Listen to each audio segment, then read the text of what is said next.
आज हम लोग शुरू करेंगे अपने इस चैप्टर के अंदर एक बहुत इंपॉर्टेंट टॉपिक का नाम है silk routes link the world. पिछले वाले क्लास में यानी कि कल हम लोगों ने अपने चैप्टर के मात्र इंट्रोडक्शन को समझा था, जिसमें बेसिकली हमने बताया था कि ग्लोबलाइजेशन का मतलब होता क्या है। और हमने कहा था कि इस चैप्टर को बहुत सारे बच्चे सिंपली ग्लोबलाइजेशन के नाम से भी जानते हैं। तो ग्लोबलाइजेशन का मतलब हमने कल आपको बता दिया था। मतलब ग्लोबलाइजेशन का सिंपल सा मतलब होता है एक कंट्री का रिलेशन दूसरे कंट्री के साथ होना, यानी कि एक कंट्री का जुड़ना दूसरे कंट्री से। वो जुड़ कैसे भी सकता है, या तो लोगों के थ्रू जुड़े, या तो गुड्स के एक्सचेंज से जुड़े, या फिर सर्विस के एक्सचेंज से जुड़े, कैसे भी जुड़े, बस दो कंट्री आपस में जुड़ जाए, वही हमारा कहलाता था ग्लोबलाइजेशन। और ग्लोबलाइजेशन का क्या क्या बेनिफिट है इसके बारे में भी हम डिस्कस कर चुके थे। चलिए, तो आज हम लोग बेसिकली कहा जा सकता है कि चैप्टर का इंट्रोडक्शन हम लोग ले चुके हैं। इंट्रोडक्शन लेने के बाद हम लोग अपने चैप्टर के सबसे पहले वाले मेन टॉपिक पर आएंगे। टॉपिक का नाम है silk routes link the world. यानी कि ये जो सिल्क रूट है इन्होंने पूरी दुनिया को लिंक किया, यानी कि पूरी दुनिया को जोड़ने का काम किसने किया? सिल्क रूट ने किया। अब सवाल है कि सर ये सिल्क रूट आखिर है क्या? चलो, तो सबसे पहले हम लोग यही जानेंगे कि आखिर ये सिल्क रूट है क्या और इन्होंने लगभग पूरी दुनिया को किस तरीके से जोड़ने का काम किया। अच्छा, पूरी दुनिया को जोड़ रहा है, इसका मतलब किस चीज़ को बढ़ावा दे रहा है? ये ग्लोबलाइजेशन को। सिंपल सा है, ठीक है। आगे बढ़ते हैं तो देखेंगे कि पहला बात सिल्क रूट है क्या, दूसरा और इसका नाम सिल्क रूट ही क्यों रखा गया, और इन्होंने पूरी दुनिया के अलग अलग देश को कैसे इन्होंने जोड़ा, कैसे लिंक किया, इसके बारे में हम लोग इसमें बात करने वाले हैं। चलिए, तो सबसे पहले जानते हैं कि आखिर ये सिल्क रूट है क्या। देखो, बहुत ध्यान से समझना। These were the routes which bind together vast regions of Asia and linked Asia with Europe and North Africa. यानी कि ये जो सिल्क रूट है, ये बेसिकली ऐसे बहुत सारे रास्ते हुआ करते थे जो कि एशिया को यूरोप और नॉर्थ अफ्रीका से जोड़ता था। समझिएगा बहुत ध्यान से। अब इनका नाम सिल्क रूट क्यों रखा गया, ये मुझको थोड़ा सा आगे मिलेगा, लेकिन फिलहाल समझिए कि ये एक ऐसा रास्ता था जो कि एशिया को यूरोप और नॉर्थ अफ्रीका से जोड़ने का काम करता था। बात समझ में आ रही है? अच्छा, पहले तो हमारे पास कोई गूगल मैप जैसा कुछ नहीं था कि मैप हमने खोला और जहां मन हुआ वहां चले गए। तो पहले ना लोग जब जाते थे तो ज़्यादा जो ट्रैवल करते थे लोग एक कंट्री से दूसरे कंट्री में, वो ज़्यादातर बाई वाटर ट्रैवल करते थे, यानी कि बड़े बड़े पानी वाले जहाज से ट्रैवल करते थे। तो इनको ना अपना एक सिंबल याद करना पड़ता था कि पानी के रास्ते से जाना है तो इधर ही से जाना है, क्योंकि इधर पानी कम मिलेगा। तो इन्हीं प्रकार का इनके पास रास्ता हुआ करता था, यानी कि समुद्र में ही ये लोग अपना एक रास्ता बना लेते थे, एक अपना सिंबल बना लेते थे, जिसके थ्रू ये लोग अलग अलग कंट्री में जाते थे। ठीक है, तो सिल्क रूट वो रूट था जो कि अलग अलग रीजन्स को, अलग अलग जगहों को आपस में जोड़ता था। अब जगह का बात करें तो सिल्क रूट एशिया को यूरोप और नॉर्थ अफ्रीका से जोड़ता था। ठीक है, इस बात को आप ध्यान में रखेंगे। टॉपिक बहुत छोटा सा है, इसलिए बहुत ध्यान से इसको समझते चलिए। आगे, these routes are known to have existed since before the Christian era and continued almost till the 15th century. यानी कि ये जो रास्ता था अलग अलग कंट्री में जाने का, ये रास्ता क्रिश्चियन एरा यानी कि जब ईसा मसीह का जन्म हुआ उस समय से लेकर 15th सेंचुरी तक इस रास्ते का पालन लोग एक जगह से दूसरे जगह तक जाने के लिए करते थे। उसके बाद हमारा टेक्नोलॉजी और एडवांस हुआ तो हमारे पास कॉम्पास का सिस्टम आ गया, कॉम्पास से डायरेक्शन पता करके लोग जाते थे। तो कहने का मतलब ये है कि सिल्क रूट ऐसा रूट था, ऐसा रास्ता था जो कि अलग अलग कॉन्टिनेंट के कंट्री को आपस में जोड़ने का काम करता था, जो कि एशिया, यूरोप और नॉर्थ अफ्रीका को आपस में बेसिकली ये जोड़ता था। ठीक है, और ये कब से ये रूट इस्तेमाल किया जाता था? क्रिश्चियन एरा के टाइम से, यानी कि ईसा मसीह का जब जन्म हुआ था उसी समय से लेकर 15th सेंचुरी तक इस रूट का इस्तेमाल लोग इधर से उधर जाने के लिए क्या करते थे। ठीक है, आगे बढ़ते हैं। अब इस सिल्क रूट का कैरेक्टरिस्टिक्स क्या है, थोड़ा सा इसके बारे में भी बात कर लेते हैं और ये जानते हैं कि आखिर इसका नाम सिल्क रूट ही क्यों रखा गया। इस रास्ते का नाम कॉटन रूट भी रखा जा सकता था, ऊल रूट भी रखा जा सकता था, या फिर कोई कुछ और भी रास्ते का नाम रखा जा सकता था, लेकिन सिल्क रूट ही क्यों रखा गया, इसके पीछे ना कहानी है। समझिए, कई बार एग्जाम में पूछा गया है। तो इसका कहानी ये है कि this silk routes are a good examples of pre modern trade and cultural links between distant parts of the world. कहने का मतलब यहाँ पे ये है कि इन्हीं सिल्क रूट के थ्रू, अच्छा मॉडर्न का मतलब होता है आज का समय, प्री मॉडर्न मतलब जब हम लोग मॉडर्न नहीं थे, यानी कि आज से बहुत समय पहले का बात हो रहा है बेसिकली। तो आज से बहुत समय पहले जो ट्रेड होते थे एक कंट्री से दूसरे कंट्री के बीच में, या फिर जो लोग मूवमेंट करते थे इधर से उधर, वो किस रास्ते के थ्रू होता था?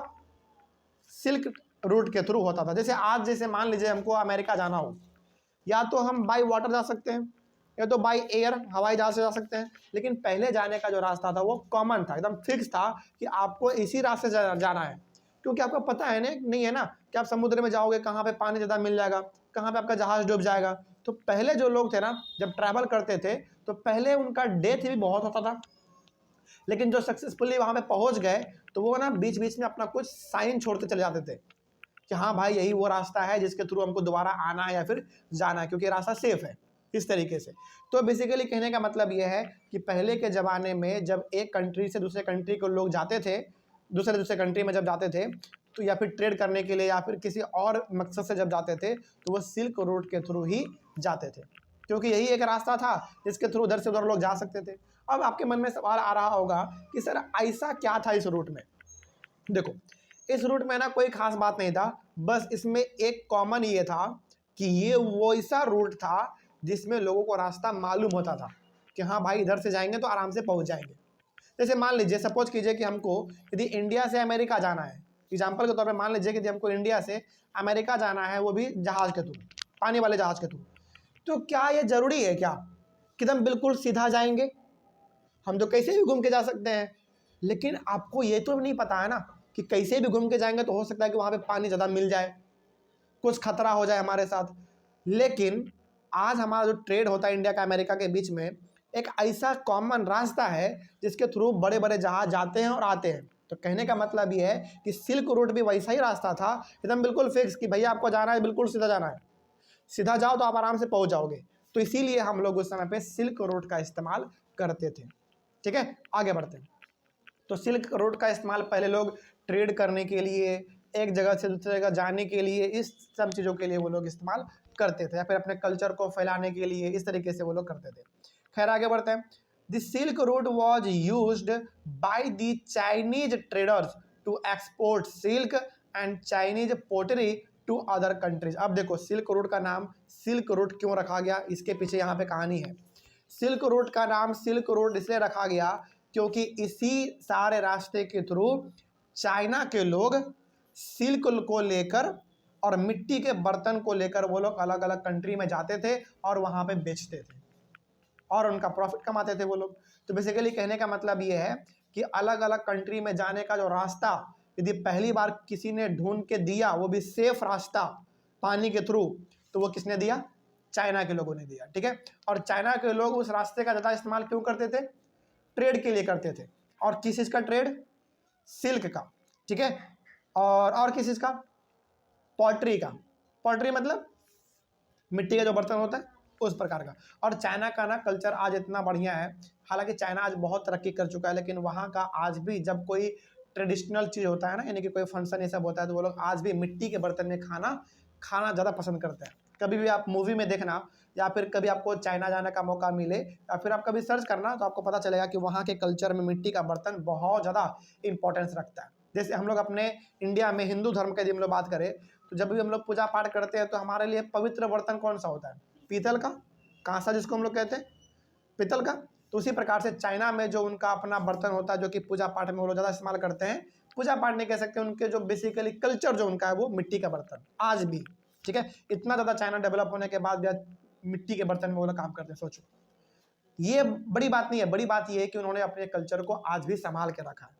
ठीक है, आगे बढ़ते हैं। तो यदि आप आपसे कोई पूछे कि बताओ सिल्क रोड का नाम सिल्क रोड क्यों पड़ा, तो इसलिए पड़ा क्योंकि चाइना के लोग इन्हीं सारे रास्तों के थ्रू अपने बड़े बड़े जहाज़ों पे सिल्क और मिट्टी के बर्तनों को लेके जाते थे अलग अलग कंट्री में और वहाँ पे जाके ट्रेड करते थे। अब देखो जिस रास्ते से गए और सेफली वहाँ पे पहुँच गए तो अलग अलग लोगों ने भी उसी रास्ते को फॉलो कर लिया, क्योंकि उनको पता था भाई ये वहाँ पे पहुँच चुका है, मतलब सेफली जा चुका है, तो इस रास्ते से जाएंगे तो आराम से पहुँच जाएंगे। इसीलिए सिल्क रोड का इस्तेमाल उस समय पे ज़्यादा लोग करते थे क्योंकि ये सेफ रास्ता होता था। सबको पता था जाएंगे तो आराम से पहुंच जाएंगे।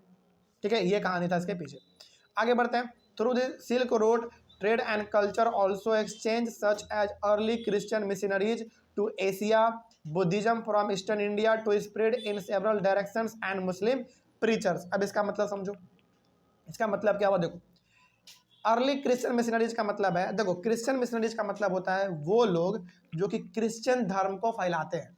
ठीक है, क्रिश्चियन मिशनरीज का मतलब क्या हो गया, वो लोग जो कि क्रिश्चियन धर्म को फैलाते हैं। तो हमारे एशिया में क्रिश्चियन धर्म को जो फैलाया गया, जो लोग हमारे एशिया में आया क्रिश्चियन धर्म को फैलाने के लिए, वो लोग भी किस रास्ते से आया था, सिल्क रोड के थ्रू ही आया था। उसी प्रकार से अच्छा आपको पता है बुद्ध भगवान का जन्म हमारे बिहार में हुआ, लेकिन उनको आज जापान के साथ साथ चाइना में भी पूछते हैं लोग।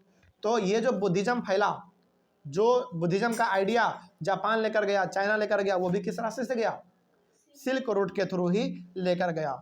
ठीक है, उसी प्रकार से हमारे मुस्लिम प्रीचर्स मतलब जो मुस्लिम धर्म को आगे फैलाते हैं, जो उनका प्रचारक होता है, उनका धर्म भी किस तरीके से फैला, सिल्क रोड के थ्रू ही फैला। देखो यहाँ पे ना आप ये नहीं कह सकते हैं कि सिल्क रोड एक ही रास्ता था। सिल्क रोड एक रास्ता नहीं था, बल्कि सिल्क रोड अलग अलग प्रकार के रास्ते थे जहाँ पे लोग उसका इस्तेमाल करके अलग अलग कंट्री में पहुँचते थे। लेकिन उसका शुरुआत पहले किसने किया, चाइना के लोगों ने किया। ये बस आपको ध्यान में रखना है। तो कहने का मतलब ये है कि सिल्क रोड का इस्तेमाल लोग ट्रेड के लिए भी करते थे, लोग अपने अपने धर्म को फैलाने के लिए भी करते थे। ठीक है, चाहे बात एशिया में क्रिश्चियन को लाने का हो, या फिर चाहे बात हमारा बुद्धिज्म को इंडिया से चाइना या फिर जापान पहुंचाने का हो, चाहे बात मुस्लिम धर्म को फैलाने का हो, सारा का सारा काम किसके थ्रू हुआ, सिल्क रोड के थ्रू हुआ। लोग जाते थे और अपने विचारों को फैलाते थे। ठीक है, आगे बढ़ते हैं। Silk roads create an international postal services. अब देखो पहले के ज़माने में होता क्या था ना, जैसे सपोज करो मान लीजिए कि इंडिया का कोई आदमी है जो कि अमेरिका में रहता है। ठीक है, और उनको ना कुछ चिट्ठी पहुंचाना है मान लो। उस समय तो हमारे पास सोशल मीडिया था नहीं, व्हाट्सअप था नहीं, फेसबुक इंस्टाग्राम कुछ नहीं था हमारे पास। तो पहले के लोगों को मैसेज कैसे मिलता था, चिट्ठी लिख के। और वो चिट्ठी लिख के हम किस पे लोड करते थे, बड़े बड़े जहाज़ों पे लोड करते थे, और फिर वो सिल्क रोड के थ्रू अमेरिका जाता था। तो कहने का मतलब ये है कि सिल्क रोड के थ्रू हमारा एक पोस्टल सर्विस भी क्रिएट हो चुका था कि भाई अपना कोई मैसेज उसे लेके जाना है तो इसी रास्ते से लेके जाना है, कोई दिक्कत नहीं इसमें। तो ये था हमारा सिल्क रोड का कैरेक्टरिस्टिक्स, कोई दिक्कत नहीं इसमें। चलिए, लेकिन कैरेक्टरिस्टिक्स के साथ साथ सिल्क रोड का एक ड्रॉबैक भी है, बहुत बड़ा ड्रॉबैक। और हमने आपको बार बार कहा है हर चीज़ का अच्छाई के साथ साथ बुराई भी होता है। तो इसका क्या बुराई था भाई, देखो इसका सबसे बड़ा ड्रॉबैक ये है कि through the silk roads there was a rapid transmission of epidemic diseases. अब एग्जांपल के तौर पे आप समझो, ये स्टेटमेंट ना बहुत बड़ा स्टेटमेंट है, लेकिन ये क्या कहना चाह रहा है बहुत ध्यान से समझना। मान लो कि चाइना में कोई बीमारी फैला है, ठीक है। अब यदि चाइना से कोई आदमी इंडिया आएगा तो सिल्क रोड के थ्रू आएगा। पहले के बारे में बात कर रहे हैं, अभी तो कैसे भी आ सकता है, लेकिन चलो चाइना छोड़ दो, अमेरिका मानते हैं, ये ठीक रहेगा। मान लो कि अमेरिका में कोई बीमारी फैला है और अमेरिका का आदमी जहाज के थ्रू इंडिया आ रहा है, तो जब वो अपने साथ आएगा तो किस रास्ते से आएगा, पहला बात सिल्क रोड के थ्रू आएगा। और जब वो अपने साथ आएगा, और चूंकि अमेरिका में बीमारी फैल चुका है, तो अपने साथ क्या लेकर आएगा, वो बीमारी लेकर आएगा। तो सिल्क रोड बीमारी को फैलाने का भी एक सबसे बड़ा कारण था। मतलब कि एक कंट्री से दूसरे कंट्री में जो बीमारी फैलता था वो सिल्क रोड के थ्रू ही फैलता था, क्योंकि उसी के रास्ते से थ्रू, मतलब उसी रास्ते से के थ्रू लोग आते थे जाते थे। तो ये हो गया सिल्क रोड का सबसे बड़ा ड्रॉबैक। तो यदि कोई पूछे कि बताओ सिल्क रोड का ड्रॉबैक क्या है, तो इसका सबसे बड़ा ड्रॉबैक यही है कि यदि किसी कंट्री में बीमारी फैलता था, उस कंट्री से बीमारी निकल के दूसरे कंट्री में यदि बीमारी पहुंचता था तो वो सिल्क रोड के थ्रू ही पहुंचता था। क्योंकि देखो सारा काम किससे होना है, सिल्क रोड के थ्रू होना है। तो यदि कोई अच्छा काम भी हो रहा है तो इसी के रास्ते होगा, कोई खराब काम होना है इसी के रास्ते होगा, क्योंकि पहले के लोगों को अलग अलग रास्ता तो मालूम था नहीं, कोई दिक्कत नहीं। तो ये हो गया हमारा ड्रॉबैक सिल्क रोड का। तो अब मेरे हिसाब से इसमें आपको ज़्यादा डाउट नहीं होना चाहिए। तो ये टॉपिक भी हमारा कंप्लीट हुआ, कोई दिक्कत नहीं ना इसमें, बहुत ध्यान से समझिएगा। और हमने आपको बार बार कहा है कि चैप्टर में एक ही यूनिट आने वाला है, पहला वाला तो कम है, इसीलिए आप इसको कम तरीके से, मतलब अच्छी तरीके से आप इसको समझ लीजिए। अगला हम लोग डिस्कस करेंगे अपने 1.2 वाले को, food travels, spaghetti and potato, जो कि हम लोग अपने अगले वाले क्लास में डिस्कस करेंगे। तब तक के लिए थैंक यू वेरी मच।